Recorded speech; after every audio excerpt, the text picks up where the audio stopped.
Please join me in welcoming Mr. Ivan McLean, Prevention and Information Officer of the National Drug Council Foundation, and Dr. Erica Lam, Consultant Psychiatrist at Aspire and Clinical Consultant of the Alex Panton Foundation, who will be presenting an overview of the 2020 mental health data from the Cayman Islands Student Drug Survey. Good morning to the panel and guests. It is a privilege and honor to be as a representative of the National Drug Council in the capacity of Prevention and Information Officer. For background, the NDC is an independent statutory body under the National Drug Council Law, 2003 revision, with the purpose of conducting anti-drug strategies measures in the Cayman Islands. The National Drug Council consists of 13 council members and an office which serves as a secretariat. Our mandate is to provide policy advice, information, develop programs, and conduct research in key areas: education, particularly our young people, prevention, as well as treatment and rehabilitation. One of the key areas of focus leading to the development of our program in education is our research. Every 2 years since 1998, we conducted the Cayman Islands Student Drug Use Survey, a study that describes the prevalence and patterns of alcohol and other drug use among students years 7 through 12 across the Cayman Islands. In 2020, we conducted the 11th survey cycle, and had a 99% success rate, having enumerated 3,478 students. This, to date, is the highest student participation rate. We were in 235 classrooms, over 17 schools, public and private. The topics explored were school environment, experience with drugs, violence-related behaviors, family upbringing and involvement, as well as mental health and feelings.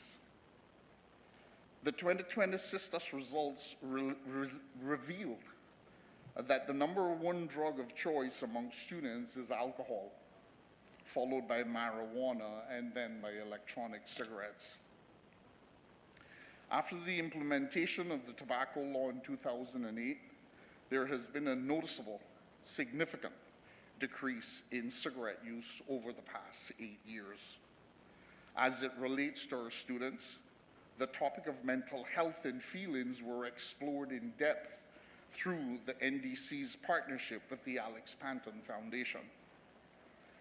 While mental health indicators were included throughout the years, with the partnership, we adopted and expanded a subset of indicators which provided us the additional information. In order to ensure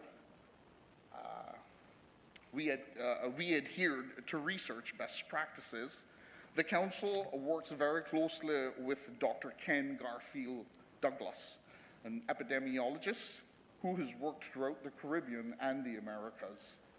He played a pivotal role in the analysis and reporting of this cycles, especially in the area focusing on mental health and feelings. It is remarkable the quality of data extracted from the survey, and for this symposium, I would like to now invite Dr. Erica Lam, clinical consultant for the Alex Panton Foundation, to provide you an in-depth overview of the results, specifically dealing with the mental health and feelings section. Good morning, everyone. Thank you for coming. We have been partnering with the National Drug Council since 2018, so this is our second round of the mental health data. Today, I would like to provide you with some comparison of the first cycle of the data. Just some important background. my clicker works.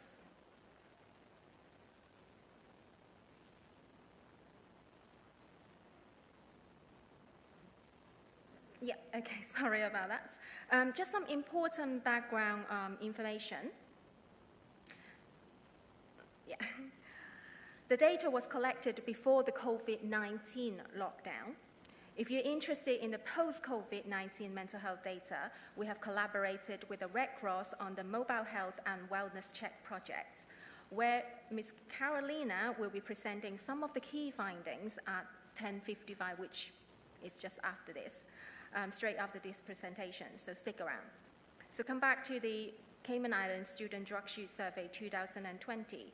As Mr. Ivan has said, that the survey was completed by a total of 3,478 students, age range from 12 to 17 years old, covering all districts in the Cayman Islands, including Cayman Brac. The student survey is a large set of surveys. Today's presentation, we are only focusing on a section of the data, which is the mental health section. I want to take a moment to credit this incredible work to the National Drugs Council and Dr. Douglas. Here is a list of the questions included in the mental health sections of the survey. The question on the family, relationship, and attachment questions were added. Credit to the Family Resource Center's suggestion. How we're going to use this data is to look at the risk factor associated with mental health difficulties and suicide. So please take care of yourself. The data might actually cause some upset, so take a moment to regulate if you need it to.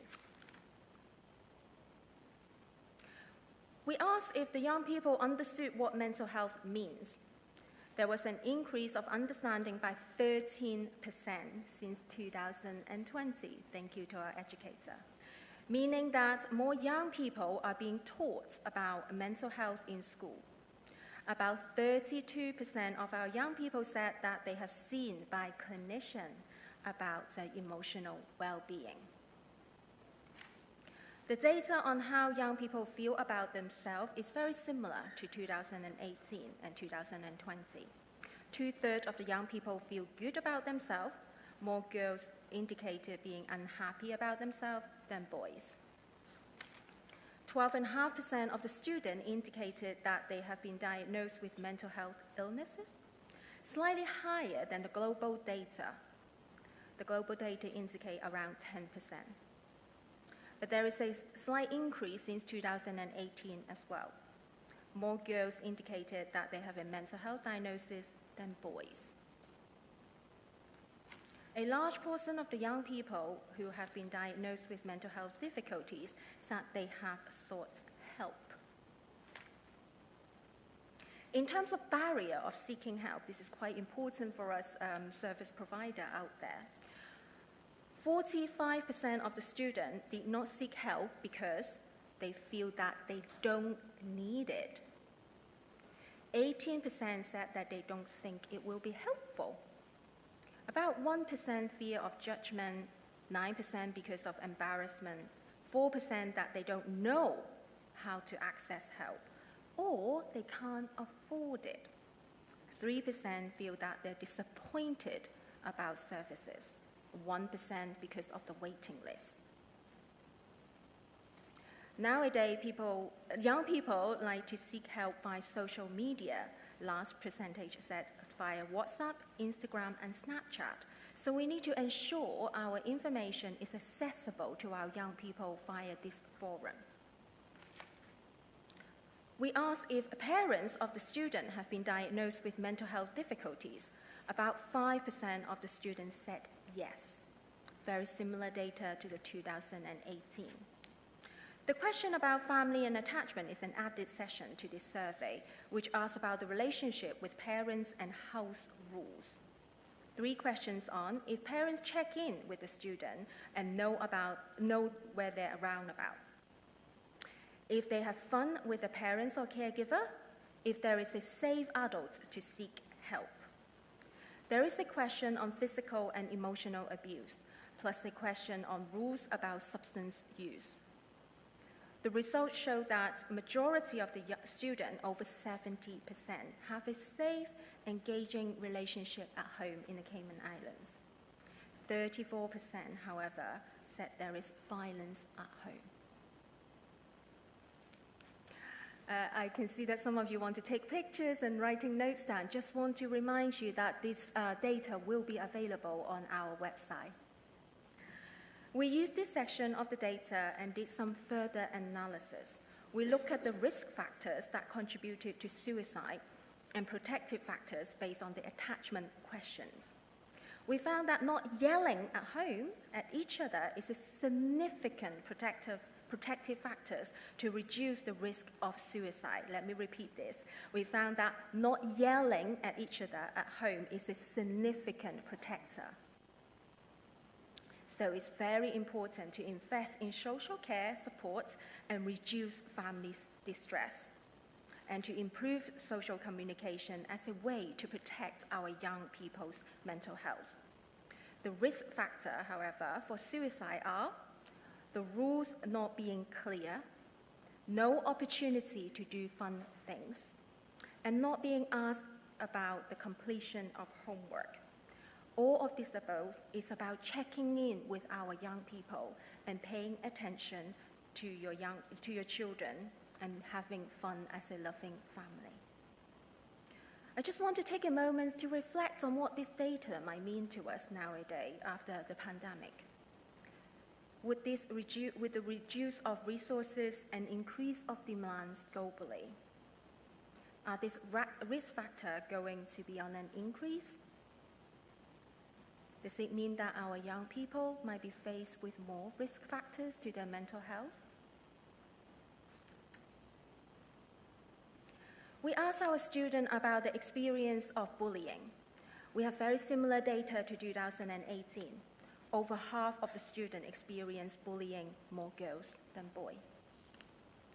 The type of bullying are mainly being made fun of because of their body, followed by being ostracized, being made fun of due to their race and skin color, or some other ways. Over 5% of the bullying involved being physically kicked, punched, and shoved. Some percentage of teasing and over social media in a sexual nature or to do with their religion belief. The regression analysis highlighted that students who have been bullied were 4.3 times more likely to have attempted suicide. May I repeat? Attempted suicide, compared to those who have not been bullied, meaning that the student who have attempted suicide is like 4.2 times more likely to have been experienced bullying. Bullying is definitely one of the risk factors in attempted suicide.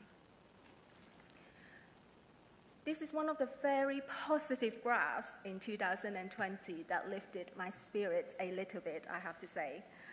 There is a significant reduction in students carrying weapons in our community in comparison to in 2018. It's wonderful, isn't it? So well done, whoever, doing the hard work out there. I just want to credit you. It's a wonderful, wonderful bar to actually look at. Just to recap, what this graph basically means is in 2018, there was an alarming number of students claiming that they have carried weapons in a community and school. In 2020, 12% of the students said that they carry weapons in our community, meaning that there is still 284 students feeling not safe and having to feel the need to carry weapons in our community. We still have some way to go. Let's continue to follow the student cycle of violence. More than half of the students said that they have witnessed violence and aggression, more boys than girls. These incidents are happening at school, followed by their community and home. Sadly, 1 in 4 students, nearly 40%, said that they have been through a life-threatening event. The worldwide data show that about 38% of the students under the age of 17 years old would have been exposed to violence. In the Cayman Islands, we have 57.3%.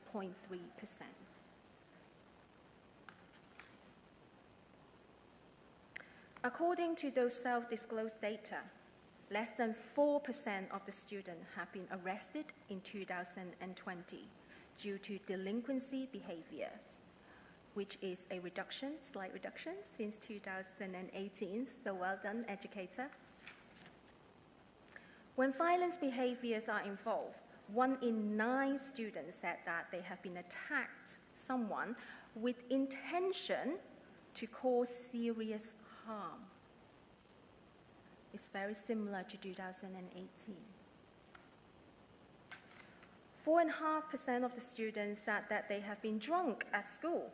It's worth noting how alcohol affects the brain development of our young people, in particular with problem-solving skill. Pairing this with school environment, it really affects our student attainment. In terms of suspension, we still have about 11% of the students being suspended from school, significantly more boys than girls. There is a slight reduction in gang-related behaviors from 6% in 2018 to less than 5% in 2020. In 2020, data say that it's almost 4 in 10 students have been in a fight. Nearly half of the students said they got involved in a fight to defend themselves, followed by for a friend and to defend family. So this means the student was simply reacting in a fight or flight manner to protect their own safety. Let's look at the most commonly diagnosed mental health difficulties in 2020. The bar show different types of clinical presentation, such as social phobia, generalized anxiety disorder, panic disorder, and depression. This graph shows the percentage of students who would have met the clinical threshold for this diagnosis. There is an increase in social phobia in terms of clinical presentation among the students in 2020, meaning that more students fear of going out in a social setting that impacts on their functioning. Similar data in panic disorder, generalized anxiety disorder, and depression. About 5% of the students would have met clinical diagnosis of this disorder. This number might sound low in comparison to the globe. This number might actually sound low. However, when we are comparing this data to global data, we are actually higher. Globally speaking, overall, 10% of the students between 5 to 15 years old would have a mental health disorder, including 4% in emotional disorder and less than 1% in depression. However, in the Cayman Islands, the data suggests that we have over 5% in each of these categories. Here is the information that clinicians might be interested in. Girls report higher level of anxiety and depression than boys on the subscale, meaning that girls are more likely to experience internalized emotional difficulties. Taking grade level as a proxy for age, separation anxiety decreases with increasing grade levels, but generalized anxiety increases with increased grade levels. What does that mean is that we're more likely to see students struggling with leaving their parents and home at the lower grades, and more likely to see worrying and ruminative thoughts in a higher grade student. Here are the significant predictor for anxiety and depression diagnosis. Being female, and I kind of make a comparison between 2018 and 2020 data. Being female, engaging in self-harm behavior, being recently bullied, being physically abused, having suicide risk, school problem, and being diagnosed with other mental health difficulties, and those who've been through a life-threatening event are the significant predictive factors. The highlighted factors on the yellows are the difference data that emerged since 2018.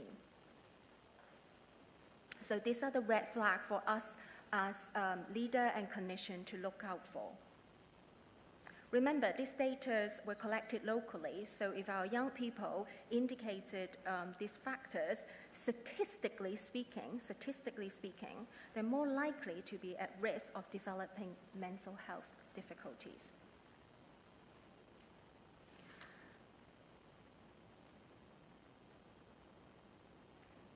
When it comes to risk factors for attempted suicide, students who have been diagnosed with a mental health illness or difficulties were 3 times more likely to attempt suicide. The global data said that self-harming behavior in a lifetime can range between 4 to 43% of the population. In a recent UK survey, 13% of the young people were predicted to have tried to hurt themselves. Here is the Cayman Islands data. 35% of the students said that they have cut themselves as a form of self-harming, followed by pinching, hitting, interfering with wounds, burning themselves, and other forms of self-harming. Students who report to have engaged in self-harming were 7 times more likely to attempt suicide.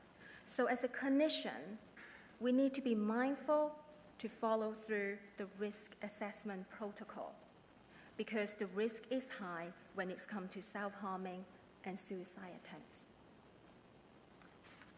Now let's look at the suicide data in a little bit more detail. 17% of the students has considered suicide. That is 387 students in the Cayman Islands who have thought about ending their lives. Nearly 9% has attempted. They were simply not successful. That is 202 students said that they have attempted to end their life. Globally speaking, suicide remains one of the top 3 leading causes of death amongst our young people in the low and middle income countries, accounting for 8% of all the deaths amongst 15 to 29 years old, according to the World Health Organization data. 75% of the suicide deaths worldwide occurred in low and middle income countries. Now, let's go back to our Cayman Islands data. One part of the graphs is worth paying more attention to. They show the percentage of the attempted suicides that result in injury. Look at the graphs on your far end. At the boys section, almost double than the girls. Even though boys might be less at risk for attempted suicide, when they actually try, the method that they engage in is more likely to result in injury. Meaning, when boys attempt suicide, they're more likely to use more aggressive methods than girls. I want to bring a little bit more comfort to us sitting here. There was a reduction of attempted suicide since 2018. However, our girls remain high at risk. Just to recap on this very important data set on suicide, 387 students in 2020 seriously considered suicide. Over 23% of them then attempted. So it's important for us to do risk assessment when the student express suicidal ideation and to take them seriously, because according to the local data, about a quarter of these students will follow through and actually try to end their life. In terms of actual attempted suicide, there's more girls than boys. Only 4.4% have been treated by clinicians. Let's look at it this way. If I was stand here to say to you, only 4% of the road traffic accidents were actually treated by the medics, how would you feel? But this is what the data is telling us right now here. Only 4.4% of the students who attempted to end their life has been treated. There's significantly more girls than boys. And boys are one of those who are more likely to cause themselves injury, remember. So what does it tell us about our boys' assumptions about seeking help and the state of mental health? Globally speaking, suicide attempts by adolescents in the low middle class income country range from 2.9 to 3.2%. In the Cayman Islands, we have nearly 9%.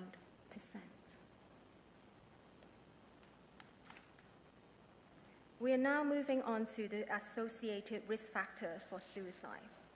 There was a slight reduction in physical abuse reported by the student compared to 2018. However, still over 13% of the students experienced physical abuse. Students who were physically abused were 7.5 times more likely to attempt suicide. We need to remember the cycle of violence and abuse. If parents use violence as a way to resolve issues, the young people will learn and carry on this cycle of abuse in their life, whether this is violence to themselves or others, including suicide. It's really nice to see the reductions of sexual abuse reported by students in 2020, but this still remained 96 cases in 2020 of sexual abuse. Students who were sexually abused were 5.5 times more likely to have attempted suicide. We need to be mindful of the repeated patterns of abuse and the internal and external risk factor associated with sexual abuse, and how this impact on social economic well-being, such as risky sexual behavior, unwanted pregnancy, or becoming a perpetrator, as well as the long-term effects on mental health difficulties and physical health problems. There's a slight reduction in other forms of abuse in 2020, but still 14.5% were reported by students in the 2020 survey. Students who experienced any type of abuse were 7 and 3 times more likely to have attempted suicide. Students who report binge drinking were 1.7 times more likely to have attempted suicide.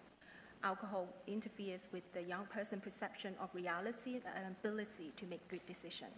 This can be particularly hazardous for our young people and teens who has less problem-solving and decision-making experience already. So what does all of this data mean? We've done a more kind of detailed analysis. I will show you very quickly what those significant factors are, but not go into too much detail. You can have a look on our website when we post this data. So this is a graph that shows the significant risk factors in each district. This is the gender differences of the significant factor. And here is the risk factors presented in each grade level. At least 8 variables are significant predictor of the diagnosis of anxiety and depression disorder in this group of students. We did a binary logistic regression analysis to find out what are the significant predictor for suicide attempts. And here are the significant predictor and high associated factor: being female, alcohol dependence, physical abuse, cigarette use in the past year, and these are not vaping, these are tobacco use. Considered suicide is also a positive and significant predictor of the probability of attempted suicide. So these are our risk factors. What does all of this mean? Intervention is needed to be gender sensitive, psychoeducation focused, and have a preventative orientation. We need to educate our young people where early intervention is important and when and where to seek help. We need to increase the awareness and accessibility of services. We need to be able to break down the mental health stigma, empower our young people to seek services, increase our visibility and accessibility via social media, in particular in the forum that our young people use, such as WhatsApp, Instagram, Snapchat. In terms of recommendation, our community can benefit an increased provision of children and adolescents' mental health services to address the increased reports of suicide ideation and mental health difficulties, have a crisis management focus, address self-harm behavior, and have evidence-based intervention to manage the following mental health difficulties, such as depression, anxiety, behavioral difficulties such as delinquency and substance misuse, and have a trauma focus. Community approaches are recommended to lower the risk of abuse and trauma, to increase service offering to address unresolved trauma as a way to manage the risk factors, increase safeguarding awareness, and a referral pathway that is accessible to the public and young people, address bullying in school and community, reduce exposure to violence at home and community by providing parents tools to resolve issues and increase mental health provision for our parents. Psychoeducation about how violence and exposure to aggression impacts on our children's brain and the impact on their future mental health. Provide community trauma-informed care, addressing unresolved trauma, providing community workshops and psychoeducation about the management of suicide ideation, and have a age group specific target as well, such as grade 8 or above. Finally, we need to provide gender-sensitive services. Girls indicate higher rates of internalized emotional difficulties whereas boys are more likely to externalize their difficulties. And thank you very much for listening. And some of the data